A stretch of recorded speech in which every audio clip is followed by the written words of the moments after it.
G-Bye ನ್ಯೂಸ್ಗೆ ಸ್ವಾಗತ.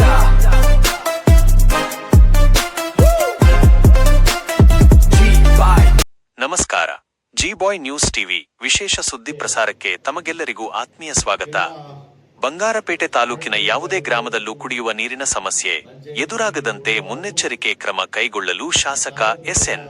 ನಾರಾಯಣಸ್ವಾಮಿ ಅಧಿಕಾರಿಗಳಿಗೆ ಕಟ್ಟುನಿಟ್ಟಿನ ಸೂಚನೆ ನೀಡಿದ್ದಾರೆ. ಬಂಗಾರಪೇಟೆ ನಗರಸಭೆ ಸಭಾಂಗಣದಲ್ಲಿ ನಡೆದ ಆಡಳಿತಾಧಿಕಾರಿಗಳು, ಪಿಡಿಒಗಳು ಹಾಗೂ ತಾಲೂಕು ಮಟ್ಟದ ಅಧಿಕಾರಿಗಳ ಮಹತ್ವದ ಸಭೆಯಲ್ಲಿ ಮಾತನಾಡಿದ ಅವರು, ತಾಲೂಕಿನ ಕುಡಿಯುವ ನೀರಿನ ಪೂರೈಕೆ ವ್ಯವಸ್ಥೆಯ ಬಗ್ಗೆ ಸಮಗ್ರ ಪರಿಶೀಲನೆ ನಡೆಸಿದರು.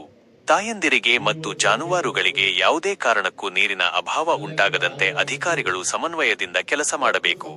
ಸಮಸ್ಯೆ ಗಮನಕ್ಕೆ ಬಂದ ತಕ್ಷಣವೇ ಸ್ಪಂದಿಸಿ ಪರಿಹಾರ ಒದಗಿಸಲಾಗುವುದು ಎಂದು ಶಾಸಕರು ಭರವಸೆ ನೀಡಿದ್ದಾರೆ. ಇನ್ನು ಅನಧಿಕೃತ ಲೇಔಟ್ಗಳಲ್ಲಿ ಬಡವರು ಮಧ್ಯವರ್ತಿಗಳ ಮಾತಿಗೆ ಮರುಳಾಗಿ ಮೋಸ ಹೋಗುವುದನ್ನು ತಡೆಯಲು ಕ್ರಮ ಕೈಗೊಳ್ಳುವಂತೆ ಪಿಡಿಒಗಳಿಗೆ ಸೂಚಿಸಲಾಗಿದೆ. ನಕಲಿ ದಾಖಲೆ ಸೃಷ್ಟಿಸುವವರ ವಿರುದ್ಧ ನಿರ್ದಾಕ್ಷಿಣ್ಯ ಕ್ರಮ ಕೈಗೊಳ್ಳಲಾಗುವುದು ಎಂದಿದ್ದಾರೆ.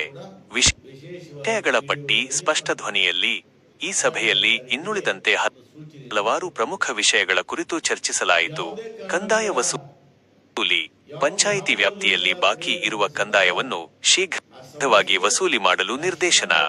ಯುವ ಸಂಘಟನೆಗಳ ರಚನೆ. ಪ್ರತಿ ಗ್ರಾಮ ಪಂಚಾಯಿತಿಯಲ್ಲೂ ಯುವ ಸಂಘಟನೆಗಳನ್ನು ರಚಿಸಿ ಸರ್ಕಾರದ ಯೋಜನೆಗಳನ್ನು ಮನೆ ಬಾಗಿಲಿಗೆ ತಲುಪಿಸುವ ಯೋಜನೆ.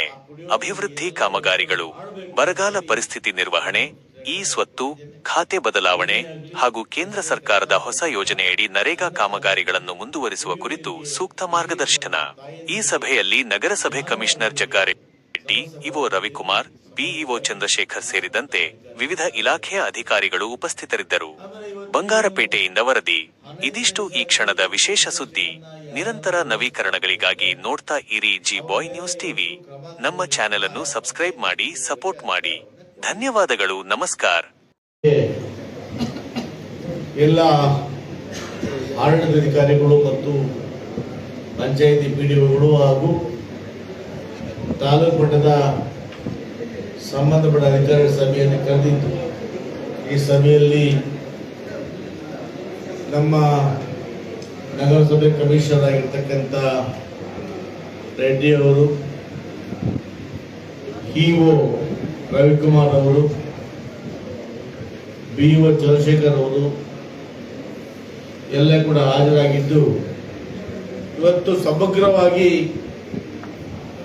ಬಂಗಾರಪೇಟೆ ತಾಲೂಕು ವ್ಯಾಪ್ತಿಯಲ್ಲಿ ಬರ್ತಕ್ಕಂಥ ಎಲ್ಲ ಪಂಚಾಯಿತಿಗಳಲ್ಲಿ ಮತ್ತು ಬಂಗಾರಪೇಟೆ ನಗರದಲ್ಲಿ ಕುಡಿಯೋ ನೀರನ್ನ ಯಾವ ರೀತಿಯಾಗಿ ಸರಬರಾಜು ಮಾಡಬೇಕು, ಎಲ್ಲೆಲ್ಲಿ ವ್ಯತ್ಯಾಸ ಆದರೆ ಯಾವ ಕ್ರಮ ತಗೋಬೇಕು ಅಂತೇಳಿ ಎಲ್ಲವನ್ನು ಚರ್ಚೆ ಮಾಡಿ ಎಲ್ಲದೂ ಕೂಡ ವಿಶೇಷವಾಗಿ ಪಿಡಿಒಗಳಿಗೆ ಮತ್ತು ಆಡಳಿತಾಧಿಕಾರಿಗಳಿಗೆ ಒಂದು ಸೂಚನೆಯನ್ನು ಕೊಟ್ಟಿರ್ತದೆ.